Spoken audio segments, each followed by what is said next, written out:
They called him a nobody long before he learned how to speak back. In the small town of Oduka, names stuck harder than scars. Once people decided who you were, that was it. No appeal. No explanation. Just quiet acceptance. And Kola had been named early. Nobody. Not because he was violent. Not because he was lazy. But because nothing about his life looked important enough to matter. On the morning everything changed, Kola was standing behind his mother's food stall, fanning smoke away from his face.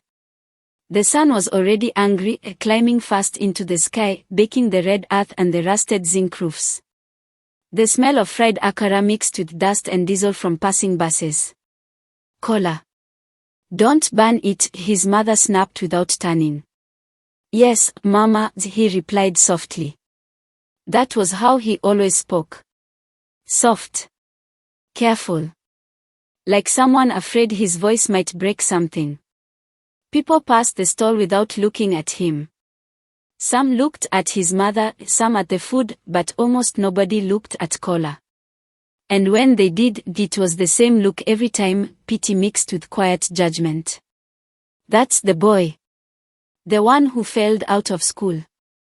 The one whose father disappeared. The one going nowhere. Kola was 19 years old and already felt older than most men in town. His father, Portand, had vanished when Kola was 10. One morning he left with a small bag, saying he was going to look for work in the city. He never came back. No call. No letter. Nobody. Just absence. From that day, life bent in a direction nobody could straighten. School fees became a problem. Teachers became impatient. Classmates became cruel. You won't amount to anything, one teacher once said openly, tearing his notebook during an argument. Just like your father. Those words stayed. Eventually, Kola stopped going to school. Not because he wanted to, but because survival came first. He pushed wheelbarrows at the market. He carried cement at construction sites. He washed plates at roadside joints. Anything that paid something, no matter how small. But no matter what he did, the label followed him. Nobody. That morning, as he wiped sweat from his neck, a group of young men laughed loudly nearby. They wore clean sneakers, tight jeans, and confidence like perfume. Everyone knew them, the big boys of Oduka. Sons of businessmen. Politicians' nephews. Boys whose mistakes were called youthful adventures. One of them, Say, pointed at Kola and laughed. See this one, he said. Still frying akara like a village woman. The others laughed harder. Kola kept his eyes down. His mother stiffened but said nothing. She had learned that silence sometimes fed the family better than pride. Hey. Say continued. Kola, when are you traveling abroad? Or is your destiny here with oil and smoke? More laughter. Kola's hands trembled slightly, but he kept turning the akara. Inside him, something stirred, not anger, not yet, something deeper.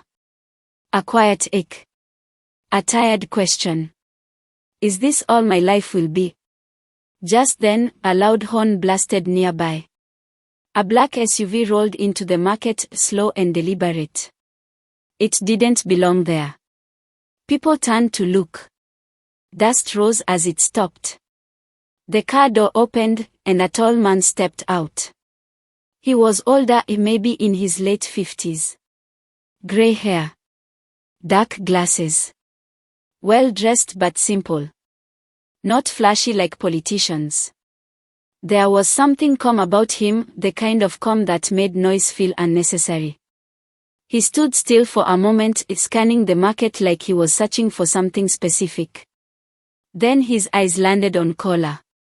Not on the food. Not on the stall. On Kola. The man watched him closely. Kola felt it. That strange feeling of being seen. He looked up briefly, confused, then looked away again. The man walked closer. "What is your name?" he asked. His voice was steady, clear. Kola hesitated. People didn't usually ask him things politely. "Kola, sir." The man nodded slowly. "You fry this yourself?" "Yes, sir." "How long have you been here?" "All my life." The man studied his face, the sharp cheekbones, the tired eyes, the quiet strength hiding beneath fear. He murmured. Say scoffed loudly. "Sir, don't waste your time. That boy is nothing. He's just..." The man turned his head slowly. One look silenced Say. Then the man looked back at Kola. "Nothing," he repeated softly. Then he smiled faintly. That is usually where great stories begin. Kola didn't understand. Before he could ask anything, the man reached into his pocket and brought out a card. He placed it gently on the stall. "Come to this address tomorrow morning. If you choose not to, that is fine. But if you come, your life may never be the same." With that, he turned and walked back to the SUV. The engine started. The car drove away. The market buzzed with whispers. Who is that man? Why did he talk to Kola? Is this a joke? Kola stared at the card. His hands shook. His mother picked it up, squinting. Who is he? She asked. I don't know, Mama. That night, Kola could not sleep. The card lay beside him on his thin mattress.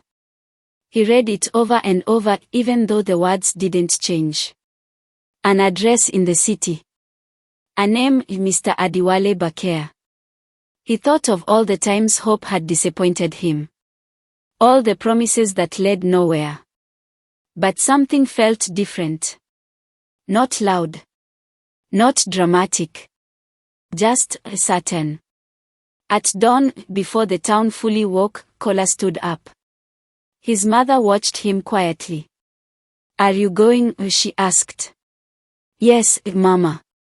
She nodded and reached for his hand.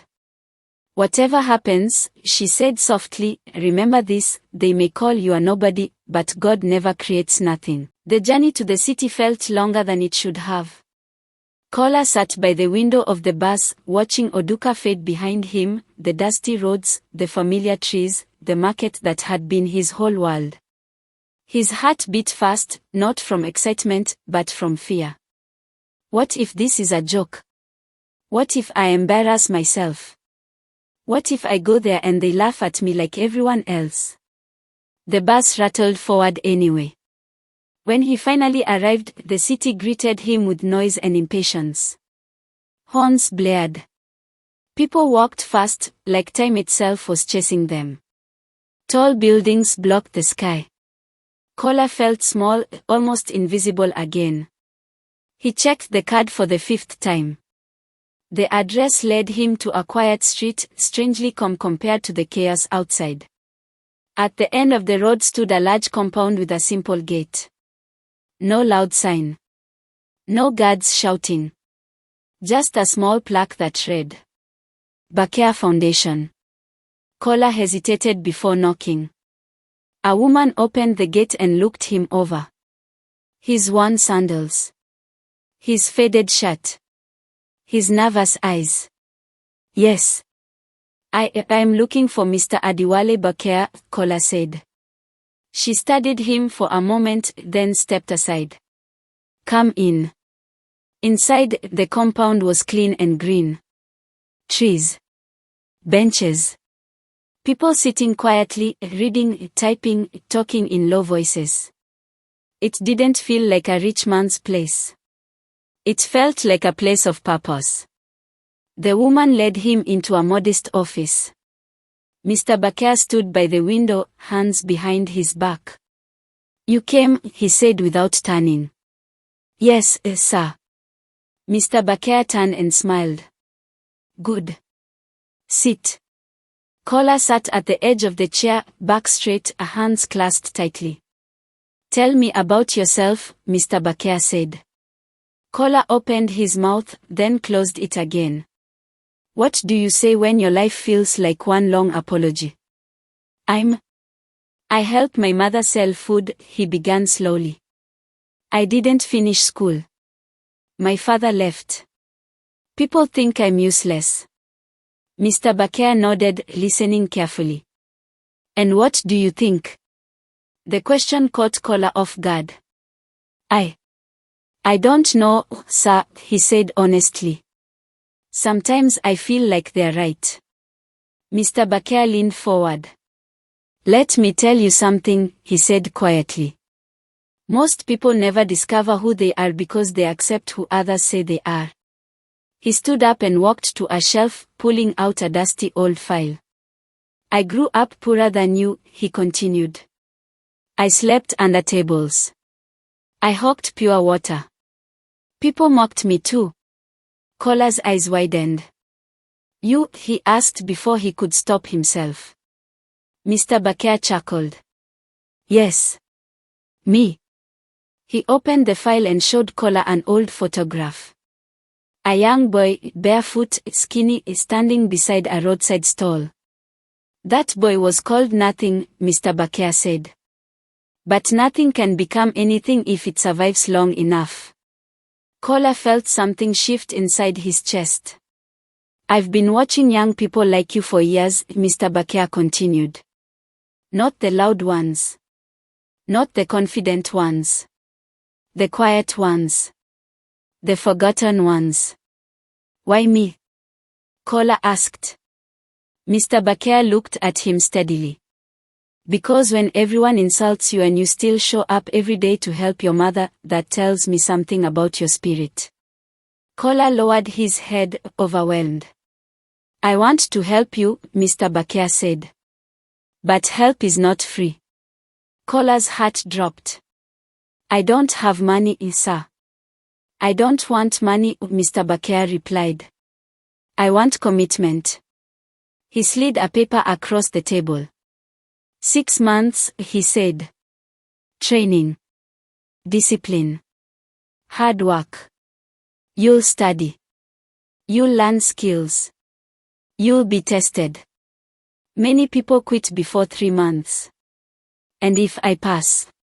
Kola asked quietly. "Then you won't return to Oduka the same person." Kola stared at the paper. 6 months away from home. 6 months of uncertainty. 6 months of believing in something he had never touched before. "I need to think," he said. "That's fair," Mr. Bakea nodded. "But remember, comfort has already decided your future. Discomfort is the only thing still asking questions." That night, Kola slept in a small room provided by the foundation. He lay awake, staring at the ceiling. He thought of his mother alone at the stall. He thought of Sei's laughter. He thought of the word nobody. By morning, he had decided. "Yes," he told Mr. Bakea. "I'll do it." The first month nearly broke him. He woke before dawn. Classes. Manual work. Reading until his eyes hurt. Learning things he never thought he could understand. English. Basic tech skills. Public speaking. The city boys laughed at his accent. Others mocked his slow pace. Some whispered, "Why is this village boy here?" There were nights he cried quietly into his pillow. Once, after failing a presentation badly, he packed his small bag and headed for the gate. Mr. Bakea was waiting. "Running?" he asked calmly. "I'm not like the others," Kola said bitterly. "I don't belong here." Mr. Bakea nodded. "You're right," he said. "You don't." He paused. "They belong here. You are being prepared for somewhere else." Kola stopped. "Pain," Mr. Bakea continued, "is not rejection. Sometimes it's correction." Kola dropped his bag. He stayed. Slowly, things changed.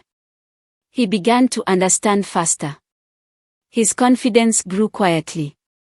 People started listening when he spoke. By the 5th month, he stood differently. Walked differently. Thought differently. One afternoon, Mr. Bakea called him into the office. "It's time," he said. "For what?" "To return home." Kola froze. "I'm not done yet."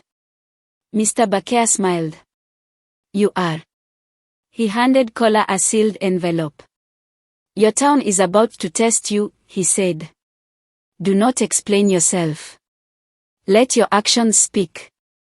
When Kola returned to Oduka, nothing looked different. But everything was. The same market. The same people. The same laughter. Sei spotted him fast. "Hey!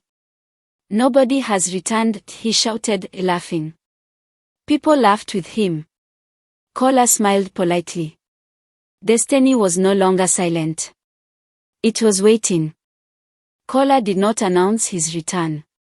There was no speech. No show.